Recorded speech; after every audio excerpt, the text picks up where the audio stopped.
بسم اللہ الرحمن الرحیم۔ السلام علیکم۔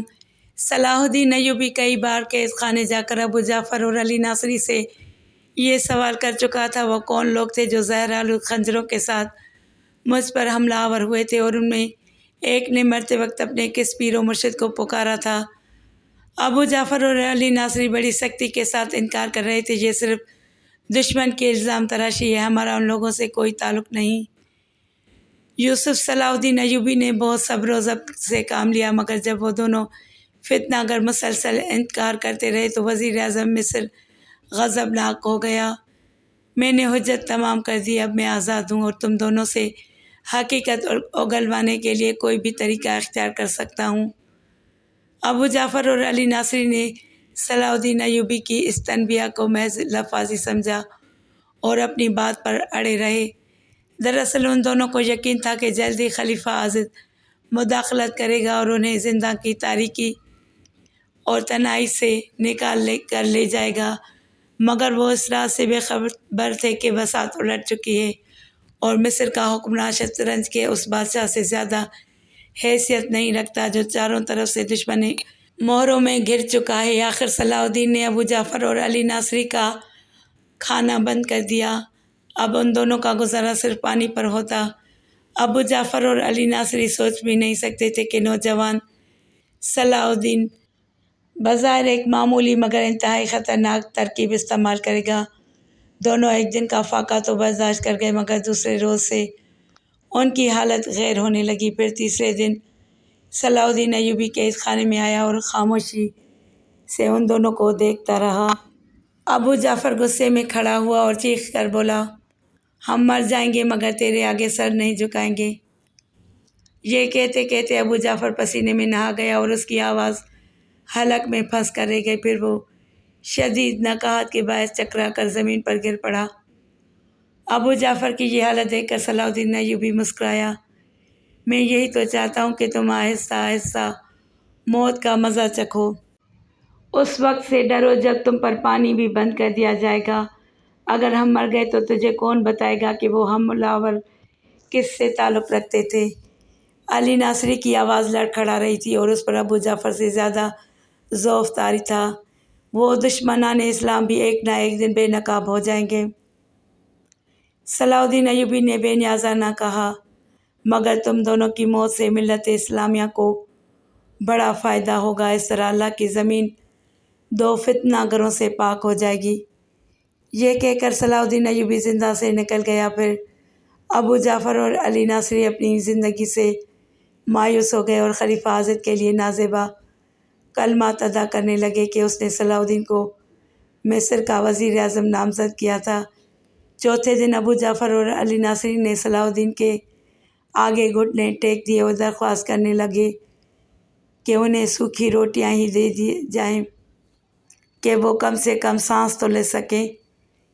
صلاح الدین ایوبی نے فوراً زندہ کے محافظ کو حکم دیا کہ وہ دونوں امراء کے شایان نشان کھانا پیش کرے۔ تھوڑی دیر بعد ابو جعفر اور علی ناصری بھوکے گداگروں کی طرح لذیذ غذا پر ٹوٹ پڑے۔ 4 دن بعد دونوں کے شکم کی آگ بجھی تھی، اس لیے ان پر نشہ سا طاری ہو گیا۔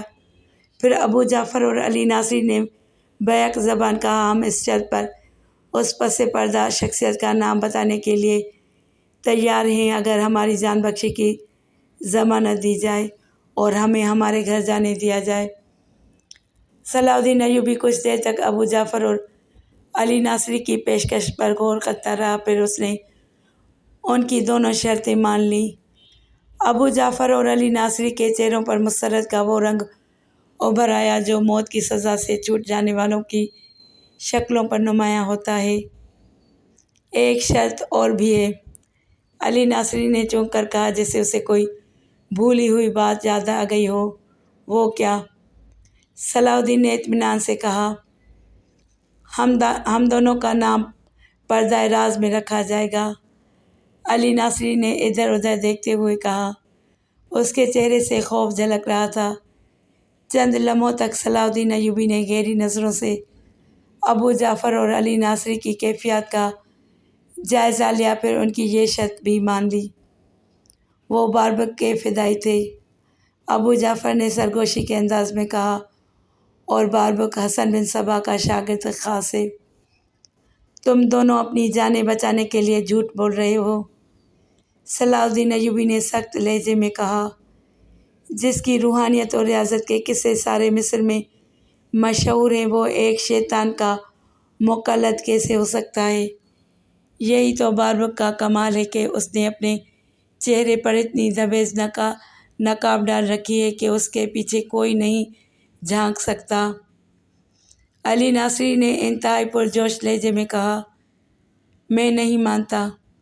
صلاح الدین کے لہجے کی سختی برقرار تھی، تم مجھے فریب دے رہے ہو، اور ایک فریب کار کی سزا یہی ہے کہ تم دونوں اس زندہ کے اندھیروں میں بھوکے پیاسے مر جاؤ۔ یہ کہتا ہوا صلاح الدین کھڑا ہو گیا۔ علی ناصری نے فوراً ہی صلاح الدین ایوبی کے پاؤں پکڑ لیے۔ اگر ہماری پیش کردہ ثبوت غلط ثابت ہوں تو ہمیں بے درے قتل کر دیا جائے۔ صلاح الدین ایوبی نے ایک نظر علی ناصری کی طرف دیکھا اور دوبارہ بیٹھ گیا۔ یہ صلاح الدین ایوبی کی ایک گہری چال تھی جسے ابو جعفر اور علی ناصری سمجھنے سے قاصر رہے۔ دراصل وہ باربک کے بارے میں پوری تفصیل جاننا چاہتا تھا، اور اس کی ایک ہی وجہ تھی کہ باربک کو مصر کے باشندے نہایت احترام کی نظروں سے دیکھتے تھے، ان میں باطنی بھی شامل تھے اور صحیح العقیدہ مسلمان بھی۔ اس احتیاط کے پیش نظر صلاح الدین ایوبی انتہائی تحقیق اور معلومات سے پہلے باربک پر ہاتھ ڈالنا نہیں چاہتا تھا۔ اگر اس سلسلے میں اس سے کوئی غلطی سرزد ہو جاتی تو مصری باشندے اس کے خلاف ہو کر ایک ہنگامہ بھی کھڑا کر سکتے تھے۔ باربک کے سلسلے میں ابو جعفر نے گفتگو کی ابتدا کی تو صلاح الدین ایوبی نے اسے ہاتھ کے اشارے سے روکتے ہوئے کہا، تمہیں آخری موقع دیا جا رہا ہے، اگر تمہارا پیش کردہ کوئی دعویٰ سچ ثابت نہ ہو سکا تو پھر دردناک موت ہی تمہارا مقدر ہے۔ صلاح الدین نے ایک بار پھر اپنی غیر معمولی ذہانت سے کام لیتے ہوئے ابو جعفر اور علی ناصری کے اعصاب پر موت کا خوف طاری کر دیا۔ پھر علی ناصری نے باربک کی نقاب کشائی کرتے ہوئے کہا، میرے خیال میں وہ اپنے وقت کا سب سے بڑا شاعر ہے، خدا نے اس کی زبان میں ایسی تاثیر بخشی ہے کہ سننے والے محصور ہو کر رہ جاتے ہیں، مزید یہ کہ اس کی آنکھوں میں ایسی چمک ہے کہ اس سے کوئی نظریں نہیں ملا سکتا، یہی وجہ ہے کہ مصر کے بیشتر لوگ اسے ولی سمجھتے ہیں۔ صلاح الدین ایوبی بہت غور سے علی ناصری کی باتیں سن رہا تھا۔ باربک کی کوئی کرامت؟ یکایک صلاح الدین نے علی ناصری کی بات کاٹتے ہوئے کہا، باربک جس مریض کو پانی دے دیتا ہے وہ شفا یاب ہو جاتا ہے۔ علی ناصری نے باربک کی مشہور کرامت بیان کرتے ہوئے کہا۔ صلاح الدین نے کسی قدر حیرت سے علی ناصری کی طرف دیکھا، اور کیا کرامات ہیں اس کی؟ باربک جس کے حق میں بد دعا کر دیتا ہے وہ برباد ہو جاتا ہے۔ علی ناصری اس شاعر کی ایک اور خوبی بیان کر دیتا ہے، اگر باربک شاور سے ناراض نہیں ہوتا تو وہ اب تک مصر پر حکومت کر رہا ہوتا۔ باربک کی بد دعا کے سبب شاور ہلاک ہوا اور آپ کے چچا اسد الدین شیرکو کو فتح حاصل ہو گئی۔ علی ناصری کا انکشاف سن کر صلاح الدین مسکرایا، اس کا مطلب ہے کہ مصر کا سارا انتظام باربک کی دعا اور بد دعا کے تحت چل رہا ہے۔ صلاح الدین کے لہجے میں گہرا طنز پوشیدہ تھا، ہم نے آپ کے چچا مرحوم کو بھی سمجھایا تھا کہ وہ باربک کی خانقاہ میں حاضر ہو کر اس کی روحانی طاقتوں سے فیض یاب ہوں اور نہایت سکون اور اطمینان سے مصر پر حکومت کرتے رہیں۔ علی ناصری نے ایک اور حیران کر دینے والا انکشاف کیا، مگر اسد الدین شیرکو نے ہماری بات کو بڑی حقارت کے ساتھ جھٹلایا، جس کے نتیجے میں وہ اچانک بیمار پڑے اور دنیا سے رخصت ہو گئے۔ یہ سب باربک کی بد دعاؤں کے اثرات تھے۔ علی ناصری کا خیال تھا جوان سال صلاح الدین اپنے چچا کی موت کا سبب سن کر غصے سے بھڑک اٹھے گا، لیکن مصر کے نومر وزیر اعظم نے غیر معمولی ضبط و تحمل کا مظاہرہ کیا اور علی ناصری سے مسکراتے ہوئے سوال کیا، تم دونوں باربک کے معتقد ہو یا منکر؟ ابو جعفر اور علی ناصری کے لیے یہ بڑا پریشان کن سوال تھا، ان دونوں کے ذہن بری طرح الجھ کر رہ گئے تھے۔ ابو جعفر اور علی ناصری بیک وقت ایک ہی زاویے سے سوچ رہے تھے کہ اگر وہ باربک کے معتقد ہونے کا اعتراف کرتے ہیں تو صلاح الدین ان کی جان بخشی کے وعدے سے مکر بھی سکتا ہے۔ اس لیے دونوں نے اپنی زندگی بچانے کے لیے مصلحت اور جھوٹ سے کام لیتے ہوئے کہا، ہم دونوں کا باربک سے بس اتنا تعلق ہے کہ کبھی کبھی اس کی روحانی مجلسوں میں شریک ہوا کرتے تھے۔ ہم نے اس کے عقائد کو کبھی تسلیم نہیں کیا۔ زیادہ سے زیادہ اس رسم و راہ کو دوستی کا نام دیا جا سکتا ہے۔ ابو جعفر اور علی ناصری کا جھوٹ سن کر صلاح الدین مسکرایا۔ اگر تم اس کی دوستی کا اقرار کرتے ہو تو ایسی مصیبت کے وقت باربک کی روحانی طاقت تمہارے کام کیوں نہیں آئی؟ علی ناصری نے ایک لمحہ ضائع کیے بغیر نیا جھوٹ تراشا۔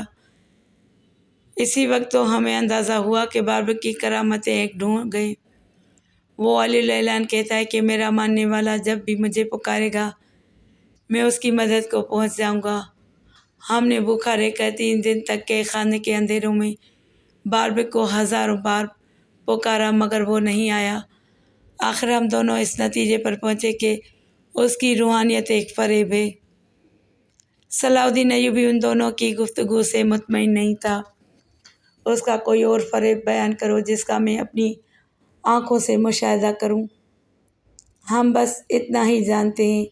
اب کی بار ابو جعفر بولا، باربک کے ہزاروں فدائین مصر میں موجود ہیں مگر کوئی اس راز سے آگاہ نہیں کہ وہ فدائین کہاں ہیں اور کس لباس میں ہیں۔ صلاح الدین ایوبی کچھ دیر تک گہری سوچ میں ڈوبا رہا، پھر اس نے علی ناصری سے ایک نیا سوال کر ڈالا، یہ بات کس طرح ثابت کی جا سکتی ہے کہ وہ حسن بن صبا کا ماننے والا ہے؟ تمہارے بقول باربک تقریر کا ماہر اور الفاظ کا جادوگر ہے۔ اس طرح وہ اپنی گمراہی سے انکار کرتے ہوئے خود کو ایک صحیح العقیدہ مسلمان بھی ثابت کر سکتا ہے۔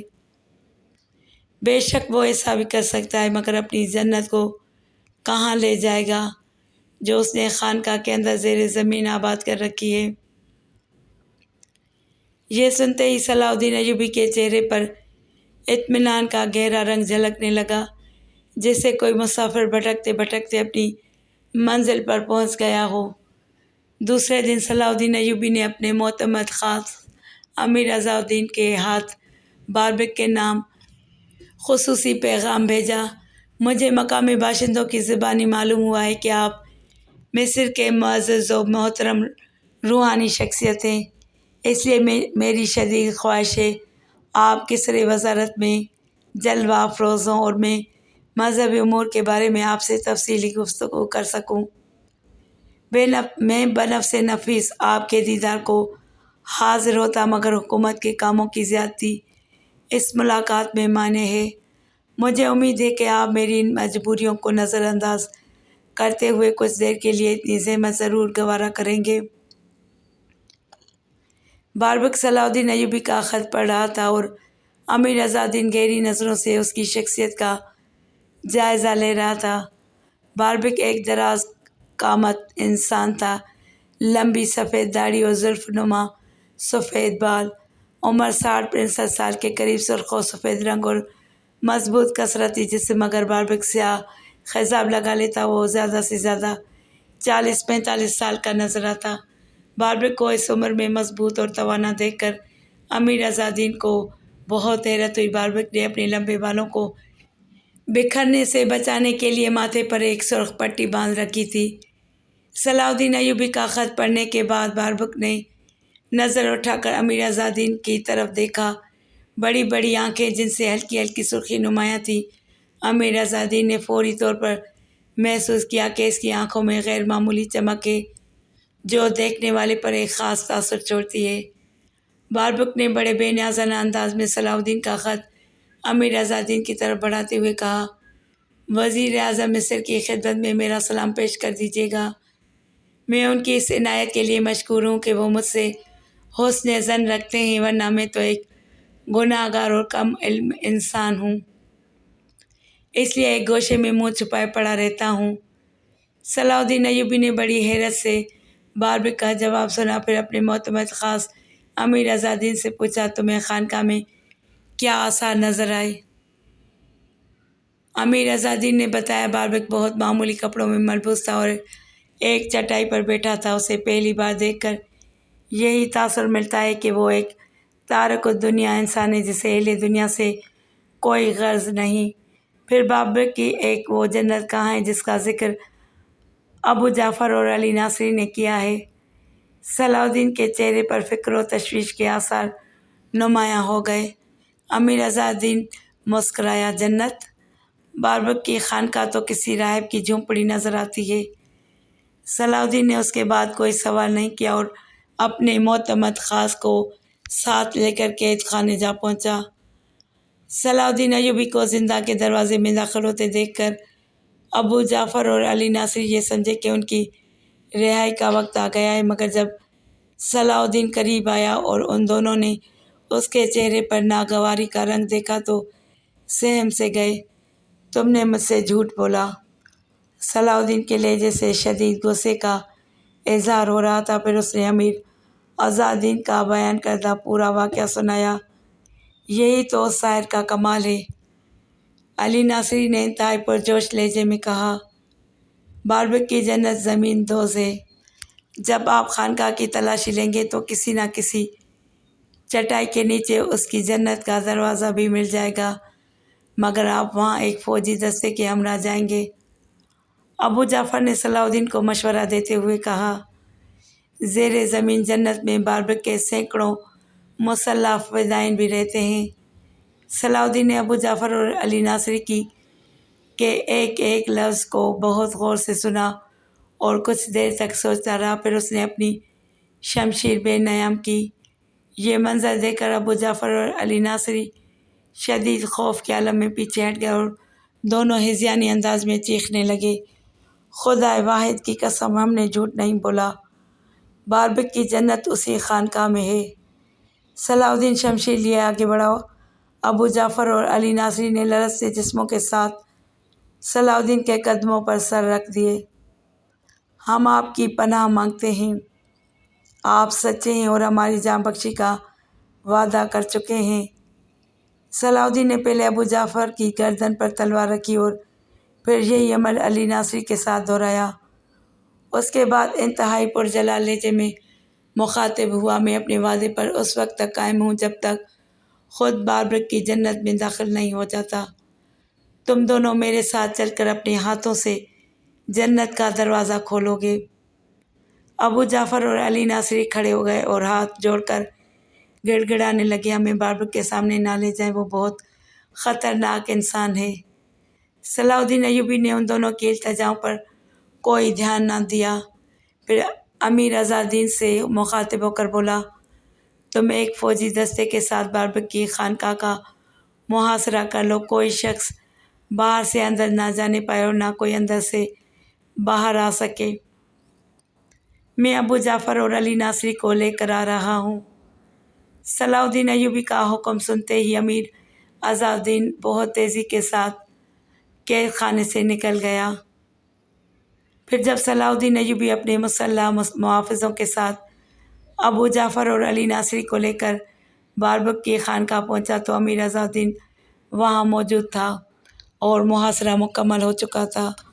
باربک کے خدمت گار اسے ایک ایک لمحے کی خبر دے رہے تھے۔ چند لمحوں کے لیے باربک کے سرخ و سفید چہرے پر خوف و ہراس کی پرچھائیاں لرزنے لگیں، مگر اس نے فوراً ہی اپنی اس ہیجانی کیفیت پر قابو پا لیا اور انتہائی پرجلال لہجے میں اپنے خدمت گاروں کو مخاطب کرتے ہوئے کہا، اگر کوئی میرے بارے میں پوچھے تو اس سے کہہ دینا کہ ہمارے مرشد قاہرہ میں نہیں ہیں، وہ طویل چلہ کشی کے لیے دمیاط چلے گئے ہیں۔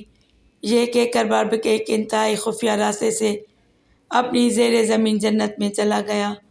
خانقاہ کے دروازے پر پہنچنے کے بعد صلاح الدین ایوبی نے خانقاہ کے ایک خادم پہرہ دار سے کہا، اپنے مرشد کو جا کر اطلاع دو کہ وزیر اعظم مصر صلاح الدین ایوبی ان کے دیدار کے لیے حاضر ہوئے ہیں۔ خانقاہ کے دروازے پر کھڑے ہوئے پہرے دار خادم نے وہی الفاظ دہرا دیے جن کی اسے ہدایت کی گئی تھی۔ صلاح الدین ایوبی نے ایک لمحے کے لیے حیرت سے امیر آزادین کی طرف دیکھا جو قریب ہی موجود تھا۔ امیر آزادین نے صلاح الدین کی نظروں کا مفہوم سمجھ لیا اور بلا تاخیر جواب دیتے ہوئے کہا، مجھے یقین نہیں کہ وہ اتنی جلدی دمیات تک جا سکتا ہے۔ دمیات مصر کا ایک ساحلی شہر تھا۔ چونکہ بہت سے صوفیہ جنگلوں اور دریاؤں کے کنارے عبادت اور ریاضت میں مصروف رہا کرتے تھے، اس لیے باربک نے بڑی عیاری کے ساتھ یہ بہانہ تراشا تھا۔ صلاح الدین ایوبی نے اپنے معتمد خاص امیر عز الدین کا جواب سن کر انتہائی مطمئن لہجے میں کہا، اس سے کوئی فرق نہیں پڑتا، پہلے اس کی جنت کا نظارہ کر لیں، بعد میں دمیات جا کر ان کا دیدار بھی کر لیں گے۔ یہ کہہ کر صلاح الدین ایوبی نے خانقاہ کے دروازے میں داخل ہونے کی کوشش کی، مگر فوراً ہی باربک کا پہرے دار خادم سامنے دیوار بن کر کھڑا ہو گیا اور اس نے بلند آواز میں کہا، کوئی شخص مرشد کی اجازت کے بغیر خانقاہ میں داخل نہیں ہو سکتا، چاہے خلیفۃ المسلمین ہی کیوں نہ ہو۔ جیسے ہی باربک کے خادم کی بات مکمل ہوئی، امیر عز الدین اس پر کسی عقاب کی طرح جھپٹا اور پہرے دار کی گردن پکڑ کر اس طرح کھینچی کہ وہ اوندے منہ دروازے کے باہر آ گرا۔ پھر امیر عز الدین نے اپنے ایک سپاہی کو حکم دیتے ہوئے کہا، اسے قابو میں رکھو اور اگر یہ مزاحمت کرے تو بے درک قتل کر دو۔ اس کے بعد صلاح الدین ابو جعفر اور علی ناصری کو لے کر خانقاہ کے اندر داخل ہو گیا۔ 200 مسلح سپاہی وزیر اعظم مصر کے ہمراہ تھے، جو اسے اپنے نرغے میں لیے بڑی احتیاط کے ساتھ آگے بڑھ رہے تھے۔ یہ ایک طویل و عریض خانقاہ تھی، جس کی ظاہری حالت دیکھ کر یہی اندازہ ہوتا تھا کہ یہ تارک الدنیا اور بے سر و سامان درویشوں کی پناہ گاہ ہے۔ جب جگہ جگہ باربک کے خرقہ پوش خدمتگار نظر آئے، جنہوں نے مسلح سپاہیوں کو دیکھ کر بھاگنے کی کوشش کی، مگر صلاح الدین ایوبی کے حکم نے ان کے پیروں میں نادیدہ زنجیریں ڈال دیں۔ اگر تم نے فرار ہونے کی کوشش کی تو اس کا انجام موت کے سوا کچھ نہیں۔ پھر صلاح الدین ایوبی ابو جعفر اور علی ناصری کے بتائے ہوئے انتہائی خفیہ راستے سے باربک کی جنت میں داخل ہو گیا۔ یہ جنت حسن بن صبا کی جنت کے مقابلے میں کوئی حیثیت نہیں رکھتی تھی، مگر پھر بھی انتہائی خوبصورت تفریح گاہ تھی، جہاں ایک چھوٹا سا باغ تھا اور اس کے درمیان میں دلکش پتھروں سے بنائی ہوئی حوضیں تھیں جن میں شراب بھری ہوئی تھی۔ دور تک چھوٹے چھوٹے آراستہ کمرے بنے ہوئے تھے جن میں نوخیز اور خوبصورت لڑکیاں رہتی تھیں۔ ایک طویل و عریض کمرہ تھا جو باربک کے لیے مخصوص تھا، جس کے دروازے پر 100 سے زیادہ مسلح طاقتور نوجوان پہرا دے رہے تھے۔ صلاح الدین کے سپاہیوں کو آتا دیکھ کر باربک کے فدائین نے تلواریں کھینچ لیں، پھر وہ بڑی جاں بازی سے لڑے۔ صلاح الدین ایوبی کے 50 سے زیادہ سپاہیوں کو شہید کیا اور پھر سب کے سب مارے گئے۔ باربک نے شور کی آوازیں سن کر کئی بار دروازہ کھولا تھا، مگر اس کے لیے فرار کا کوئی راستہ باقی نہیں رہا تھا۔ مجبور ہو کر اس نے دروازہ اندر سے بند کر لیا تھا۔ جب آخری فدائی بھی تیغ ہو گیا تو صلاح الدین ایوبی کے حکم پر اس کے سپاہیوں نے دروازہ توڑ دیا۔ وزیر اعظم مصر اندر داخل ہوا تو باربک اپنے تخت پر خاموش بیٹھا تھا اور اس کے ہاتھ میں ایک بلورین جام تھا۔ یہ تخت کسی عظیم الشان بادشاہ کا تخت معلوم ہوتا تھا۔ صلاح الدین قریب پہنچا تو باربک اسے دیکھ کر مسکرایا اور اس نے پورا جام ایک ہی گھونٹ میں الگ سے اتار لیا۔ پھر خالی جام فرش پر پھینکتے ہوئے انتہائی نفرت آمیز لہجے میں ابو جعفر اور علی ناصری کو مخاطب کر کے بولا، تم نے اپنے مرشد سے بے وفائی کی ہے اور اس کی سزا مسلسل آگ ہے، یہاں بھی دوزخ اور وہاں بھی دوزخ۔ یہ کہتے کہتے باربک کے منہ سے خون کی ایک پتلی دھار بہہ نکلی۔ پھر وہ صلاح الدین ایوبی کو مخاطب کر کے بولا، ہم لوگ ہر حال میں فاتح قرار پاتے ہیں، یہی تیری شکست ہے کہ تو مجھ پر قابو نہیں پا سکا۔ تیری بھی سزا آگ ہے، تو بھی آخری سانس تک آتش انتقام میں جلتا رہے گا۔ میں تو اپنے مرشد کے پاس جا رہا ہوں جو جنت اعلیٰ کے دروازے پر کھڑا میرا انتظار کر رہا ہے۔ شیطان کے خبیث بیٹے، تو کتے اور سور سے بھی زیادہ ناپاک ہے۔ اگر ان حیوانوں کو انسانی زبان مل جاتی تو وہ تیرا انجام دیکھ کر اپنے خالق سے یہی دعا کرتے کہ انہیں باربک کی طرح عبرتناک موت نہ دینا۔ نفرت اور غضب کے جوش سے صلاح الدین ایوبی کا چہرہ جل اٹھا تھا۔ میں تجھے اس طرح دوزخ میں جانے نہیں دوں گا، پہلے مصر کے باشندے یہ تماشا دیکھیں گے، پھر تجھے اس آگ کے حوالے کیا جائے گا جو تجھے اللہ کی زمین پر بھڑکاتی ہے۔ یہ کہہ کر صلاح الدین ایوبی نے بابک پر تلوار کا ایک بھرپور وار کیا، جس سے اس کی گردن کٹ کر تخت پر گر پڑی۔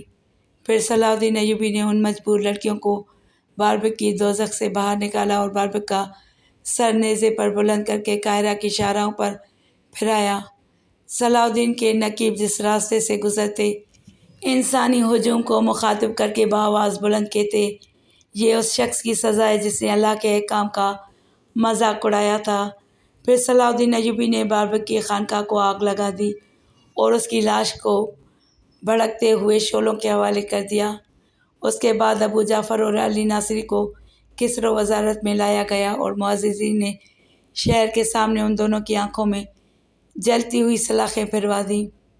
اندھا کیے جانے سے پہلے ابو جعفر اور علی ناصری نے صلاح الدین سے شکایت کی کہ وہ عہد شکنی کر رہا ہے۔ جواب میں صلاح الدین نے کہا، میں نے تم دونوں سے صرف جاں بخشی کا وعدہ کیا تھا، اگر مجھے اپنے الفاظ کا پاس نہ ہوتا تو تمہیں بھی بابک کے ساتھ آگ کی نذر کر دیتا کہ تم بھی حسن بن صبا کے ماننے والے ہو۔ اس کے بعد صلاح الدین ایوبی نے اپنے وعدے کے مطابق ابو جعفر اور علی ناصری کو ان کے گھر بھجوا دیا اور ساری جاگیریں ضبط کر لیں۔